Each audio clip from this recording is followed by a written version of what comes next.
me start with you first. I mean, this is a historic mandate, no doubt about it, 135 seats. Could the whole question of leadership and who's going to be chief minister have been better handled? Because clearly it's been playing out in the public domain over the last couple of days. DK Shivakumar is sulking. He's in Bengaluru, refusing to come to Delhi. Meanwhile, Mr. Siddaramaiah, for the last, I think, 4 or 5 hours, has been closeted in a meeting with Mr. Kharge here in Delhi. Zaka, first, let us see what the lay of the land is. The lay of the land is that the Congress party fought this election as a team, won a huge victory, got more than double the seats that the BJP did. In the process, defeated the Prime Minister, who had, launched a huge campaign, and expended a lot of political capital for the BJP in this election. And they were soundly defeated by the people of Karnataka. And the two leaders of the Congress party who deserve a lot of credit for this victory are obviously Siddaramaiah ji and DK Shivakumar ji. They're both stalwart leaders of the Congress party. And both are right to be ambitious. Of course, politicians are ambitious, and both of them have their ambitions, and there's nothing wrong with that. I don't really see Salman, what the Congress party unfortunately, you can only choose one. As we get these live pictures of Congress MLAs leaving, who that one is, surely you could have chosen it better, or at least it could have played out publicly better. Let me ask you this, Zaka. You say you should have chosen them better. If you remember the Assam election, and then you had the former Chief Minister, Mr. Sonowal, and the current Chief Minister, Mr. Sarma. It took them 10 days to resolve that. In our case, it's just been 1 day.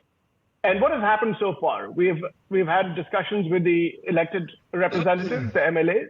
Okay. They've made their voices heard. Now we've taken that and started a consultation process in Delhi with our senior leadership, and we will soon have a resolution. Okay, now, so let me ask Sanju Verma. I mean, the BJP took 10 days.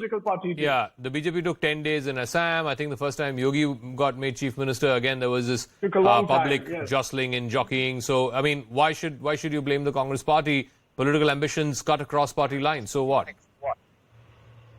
Okay, first and foremost, I would once again like to extend congratulations to Mr. Soz and to the Congress party.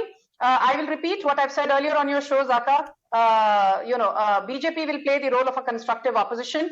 We are not going to sulk and whine and say democracy khatre mein hai, EVMs are not functioning, and the constitution has come under attack because Congress has won. We are sporting. We don't sulk and whine on national television. I just have this to say, whether it is Siddaramaiah, which is most likely the case, as you were saying in your introduction, or whether it is DK Shivakumar or even Mr. Kharge, for that matter, that is for the Congress to decide. BJP is not into the business of meddling in Karnataka's mandate and disrespecting what the Kannadigas have chosen to say. Having said all this, I have a grouse, and I'm not going to make any bones about it. Yes, 66, the number that we notched up, is very upsetting, very disappointing. But Mr. Soz, when you sit on national television and say that the Prime Minister has lost political capital, when your Jairam Ramesh makes a statement in the media saying that, people are bored of the same old, speeches by Prime Minister Modi, I want to ask you one thing. If I have to turn the logic and apply the same yardstick of performance which you are applying to Prime Minister Modi, by your logic, Rahul Gandhi, under his aegis, you lost Lok Sabha 2014.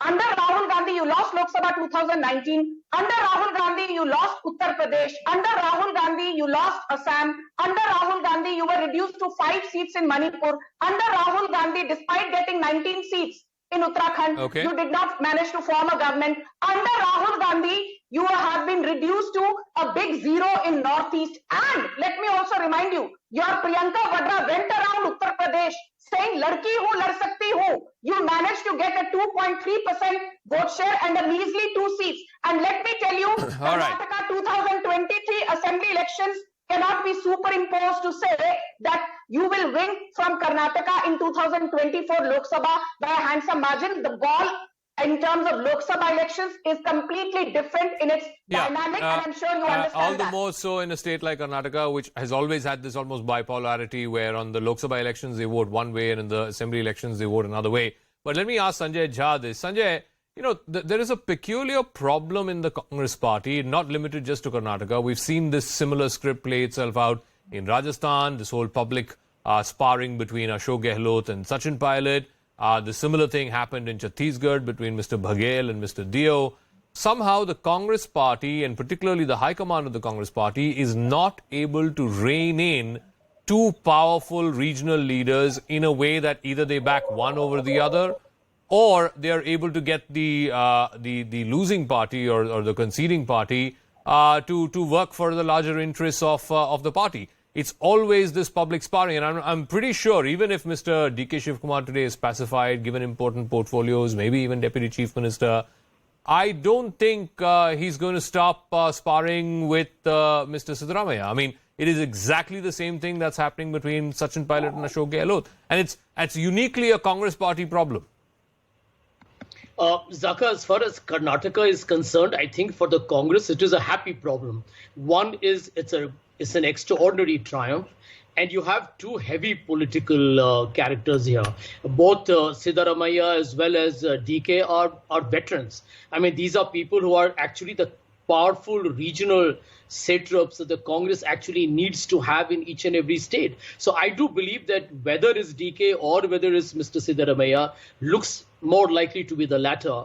I think everyone will play ball. I mean, don't forget that the BJP has hounded DK in so many cases, mostly manufactured. And I can tell you that they have not been able to prove anything conclusive against him. So you'll see some kind of a solution here. Don't forget that the Congress party in a transparent fashion has already done a secret ballot. And I do believe that when there is so much at stake, and I agree with my friend Salman completely, that people are ambitious, and why not? I think you should not be in politics if you don't aspire for a higher position. But I do want to make a mention on Rajasthan, because I've come on your show very often, and I do feel that, troubleshooting should happen in an instant, in a more face-to-face kind of solution.